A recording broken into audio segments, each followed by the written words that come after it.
बहुत सारे बच्चों की शिकायत ये आ रही है, उनके माता पिता की शिकायत ये आ रही है कि उन्हें कंपेल किया जाता है कि वे स्कूल से पूरा सेट किताबों का खरीदें, पूरा स्टेशनरी का सेट खरीदें, स्कूल से ही खरीदें, यूनिफॉर्म स्कूल से खरीदें, न खरीदने पर उनको प्रताड़ित किया जाता है और स्कूल को और ऐसे वेंडर्स को पुलिस की भी इस कार्रवाई का सामना करना पड़ सकता है अगर देखिए ईडब्ल्यूएस कैटेगरी के एडमिशन चल रहे हैं, साथ ही साथ अन्य बच्चों को भी दाखिला लेना पड़ता है। नए एकेडमिक सेशन में जब वो दाखिला होता है तो उसमें बहुत सारे बच्चों की शिकायत ये आ रही है, उनके माता पिता की शिकायत ये आ रही है कि उन्हें कंपेल किया जाता है कि वे स्कूल से पूरा सेट किताबों का खरीदें, पूरा स्टेशनरी का सेट खरीदें, स्कूल से ही खरीदें, यूनिफॉर्म स्कूल से खरीदें, न खरीदने पर उनको प्रताड़ित किया जाता है और जब वो खरीदने जाते हैं तो बाजार से दुगने तिगने दाम पर उसके पैसे लगते हैं। हमारे पास ईडब्ल्यूएस कैटेगरी के बच्चों की शिकायत आई है, उनके अभिभावकों की शिकायत आई है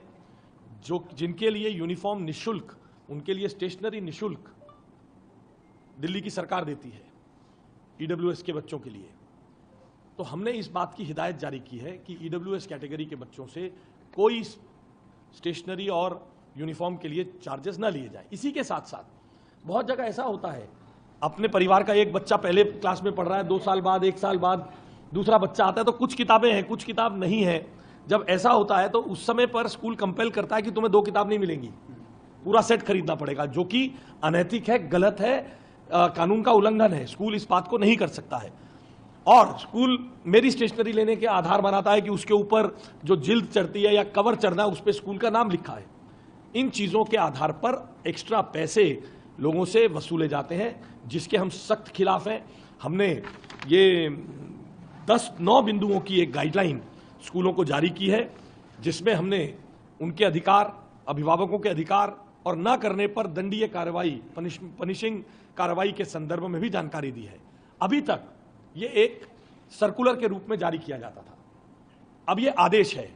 स्कूलों को इसे मानना होगा। हमने इसके लिए एक नोडल अधिकारी नियुक्त किया है, उस नोडल अधिकारी को अपनी शिकायत दे सकते हैं। Manish Jain, deputy director education, DDEACT1@gmail.com mail ID पर उनके लिए शिकायत की जा सकती है। 9818154069 इस नंबर पर हेल्पलाइन नंबर है। स्कूल अगर इस पे अपने सीमा के बाहर अतिक्रमण करेंगे तो उनके खिलाफ इन पर भी शिकायत की जा सकती है। साथ ही साथ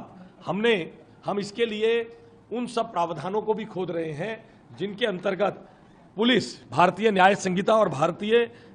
बीएनएस और बीएनएसएस के अंतर्गत कार्रवाई कर सकती है। उसकी भी तलाश की जा रही है, उसको भी जांचा जा रहा है, ताकि उसमें पुलिस को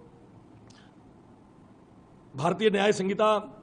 की धारा 223 आदि के अंतर्गत कार्रवाई करने के लिए भी हम इसमें रास्ता ढूंढ रहे हैं, प्रावधान है। स्कूल को और ऐसे वेंडर्स को पुलिस की भी इस कार्रवाई का सामना करना पड़ सकता है अगर इस प्रकार की जोरा जोरी से, जोर जबरदस्ती से इस प्रकार से बच्चों को और अभिभावकों को प्रताड़ित करके महंगी दरों पर ये सब खरीदने के लिए बाध्य किया जाए।